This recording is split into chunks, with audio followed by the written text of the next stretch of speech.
Hi guys! Welcome back again sa aming channel. So for today's video guys, ay gagawa ako ng panibagong video. Kaya update ko sa inyo si Apollo kasi nga marami na nagtatanong kung kumusta na nga ba yung aming mga Oshamo dito sa aming yard. Pero bago ang lahat, kung hindi ka pa nakapag-subscribe sa aming channel, please do consider subscribing and hit the notification bell beside the subscribe button guys para at least notify ka kapag meron kaming bagong video dito sa aming channel. And do like this video, share to your friends, and comment down below. And also guys, please do like our page on Facebook guys. Ayan guys, dyan ako always makakontakt. So ma-share ko lang guys, actually, kanina pa ako nag-video guys, and then it turned out guys na hindi pala nagre-record, so napaka-disappointing na nangyari kanina. Tapos na ako lahat-lahat, tapos ngayon uulitin ko. Pero okay lang yan guys, at least ma-update ko kayo. Pero bago ang lahat, ayan guys, magpapakain na muna ako ng mga alaga namin, or magtitimpla na muna ako ng pagkain nila. So ayan guys, without further ado, ayan, let's start this video guys. Magtitimpla na muna ako ng mga pagkain para sa aming mga alaga.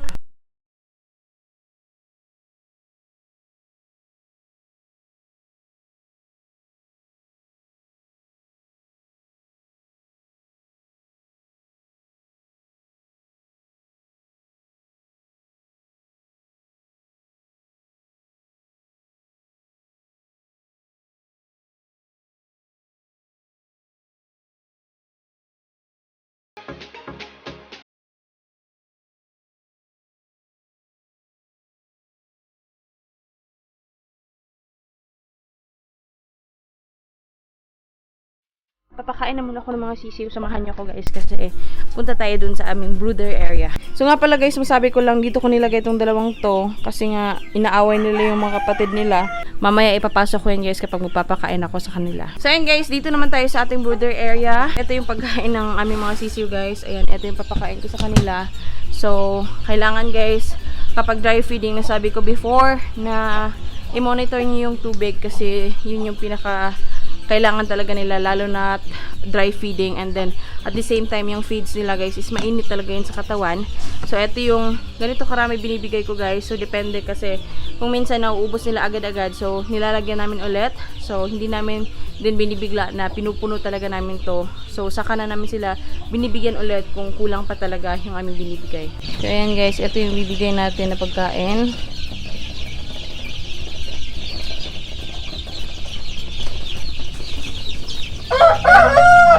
Ayan guys, kakalagay lang sa kanilang pagkain na nilagyan agad nila ng ipot, 'di ba?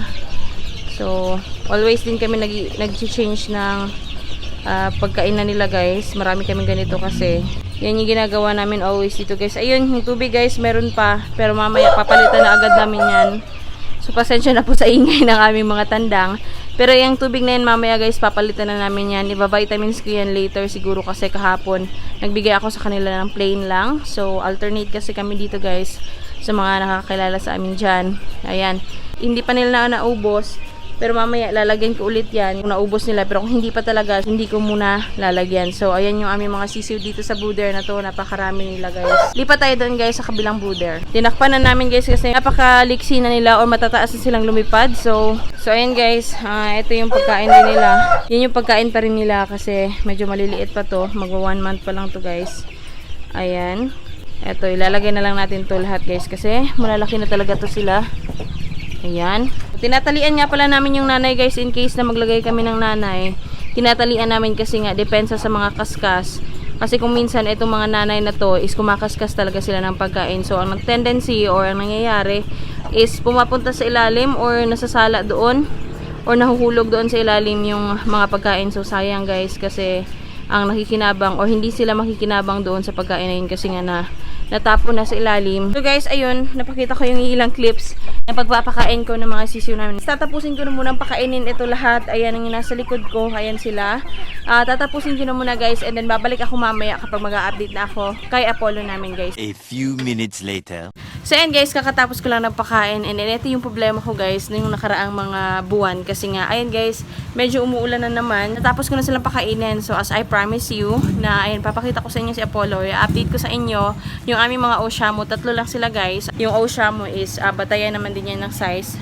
So ayun guys, tingnan natin or papakita ko sa inyo yung kanilang itsura na ngayon and then titimbangin din natin and then kung maaari is makuha ko rin yung height kasi meron din naman pamantayan doon sa height kung paano kunin yon. So, ayun guys, samahan nyo ako at magdadala ako ng timbangan tsaka ng tape measure para ayan, makuha na natin sila ng data sa kanilang pagiging 5 months old. So, ayun guys, nandito na ako sa brooder area and then meron na pala akong tape measure. Papakita ko na muna sa inyo. First, yung ating Oshamo na babae, kasi nga 3 lang din naman sila, 2 pulit tsaka si Apollo. Papakita ko na muna sa inyo si Scarlett guys, na 5 months old na tinapulat. So, ito siya guys.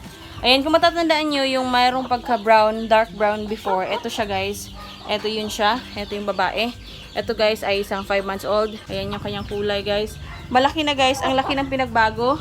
Kasi nga matagal ko na silang hindi na-update talaga. Ayan. Pasensya na guys, yung kanyang mukha is medyo madungis kasi kakapakain ko nga pa lang. So ngayon guys, kikiluhin natin kasi matagal-tagal bago kami nakapag-update. Ayan, hindi na ako masyadong marunong maghawak ng manok. So, ayan guys, titimbangin natin at the same time guys, kunin na din natin yung height para malaman natin yung kanilang data. So, ayan yung ating timbangan. Ayan, ito ay 5 months old guys ha. Disclaimer. Ayan. So, 2 and 1/4 guys. Ayan. 2 and 1/4 itong ating babae na si Scarlett 2 and ayan guys, 1/4 yung kanyang kilo. So, ganyan guys, try namin na kunan yung height niya. So, yun guys, ayan yung kanyang height guys. Nasa 70 cm yung ating babae. Ayan. So, guys, yung pagkuha namin ng height guys is based on kadalasang ginagamit talaga sa mga pagkuha ng height sa ibang bansa. Yan yung ginagamit nila guys or yung centimeter nung ating tape measure. So, yun guys, lumipot na talaga ako ng pwesto kasi medyo madilim na talaga doon. Pero ngayon, ipapakita ko naman sa inyo is yung medyo may pagka-light brown before, nung sisiw pa sila. So, eto na siya ngayon guys. Ursa yung pinangalan namin sa kanila, kung matatandaan nyo. Eto yung may pagka-light brown guys. Pero ngayon, parang napapansin namin, medyo magkakulay na sila. Pero ayan, ganyan yung kanyang pagmumukha guys. Yung kanyang likod, ayan po. Yung kanyang mga paa. So, same thing guys ang gagawin natin sa kanya. Kiluhin na muna natin to guys para ayan, may data ulit tayo. And then, let's get also the height para makompare din natin doon sa kanila or doon sa isa kanina kung sino ba sa kanila ang mas mataas. So, ayan guys, yan yung kilo or ito yung ating sa Ursa, yung ating pangalawang Oshamo. Yung light brown before guys na sisiw. Ayan yung kanyang kilo guys. Mas mabigat pala ito kaysa doon sa kanina. So, 2 and 1/4 kanina tapos ito nasa 2.4. 2.3 to 2.4. So, yung kanina is 2.25 yun guys. So, ayan. Kunin din muna natin yung kanyang height. So, ito guys, ayan, yung aming isang babae. So, ayan yung isa is 73 guys. Ayan, 73 until sa pinaka-tip ng kanyang kuko. Ayan, so nasa 3 cm lang yung kanilang diferensya guys. Ito. So, ngayon guys, punta tayo kay Apollo. Guys, konting pasilip lang kay Apollo guys kapag nakatayo. Ayan guys, oh. Napakatangkad talaga niya guys. Ayun. Ayan. So, 5 months old pa lang yan guys. Disclaimer. 5 months old.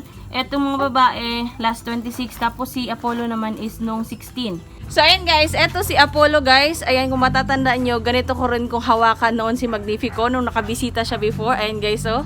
Ayan. So, may talent pala si Apollo po. Ayan. So, eto yung aming Apollo dito guys. Galing po kay Sir Jeds. Ayan. So, napakatangkad guys. Yung kanyang paa. Ayan. Napakatangkad. Ayan. Ganyan ko talaga hawakan noon si Magnifico nung nakabisita sila. So, eto naman yung kanyang likod guys. Yung kulay. So, ayan. Ganyan yung kanyang paa kataas guys. Ang taas-taas niya. The last time na height is around 80 cm ata yun. Eto yung kanyang mukha guys. Ayan. Napakalaki ng ulo niya. Ayan guys. Eto. Hawakan ko. Ayan guys. Yung kanyang ulo. So, ayan guys. Eto si Apollo. Yung kanyang kilo. Ayan. Yung ating Apollo is nasa 3.4. Around 3.4 to 3.5 kilos guys. Ayan. Yung ating Apollo. Ayan. Ayan po. Yung tape measure, nilagay ko na lang sa gilid para makita nyo. Ayan. Ganyan kalaki si Apollo po. Ayan. Binta. So, nasa 90 to 91 cm guys. Yung aming Apollo. Ayan po oh. Ayan. Ayan.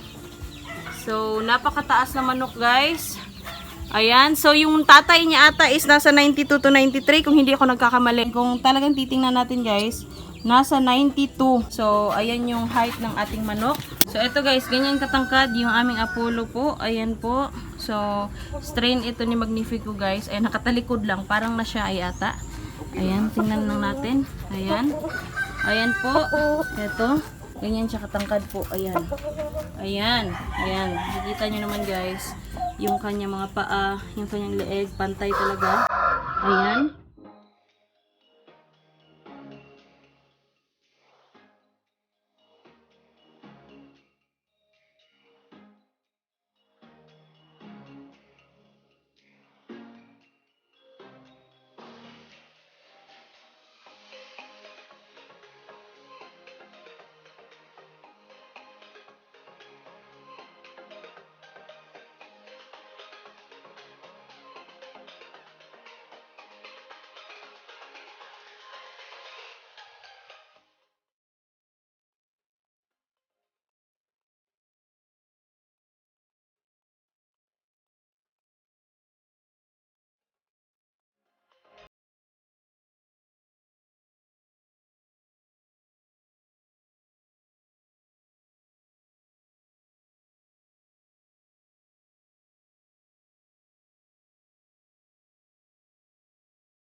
Ayun guys, thank you again for watching our video for today. Yun lang yung aming video. So ayun guys, nabigyan ko na kayo ng update regarding sa aming mga expected Oshamu dito. At sana nag-enjoy guys aming video guys. Please do stay safe, stay home. Kasi meron pa rin COVID guys. Thank you and goodbye guys. Peace out everybody. Bye!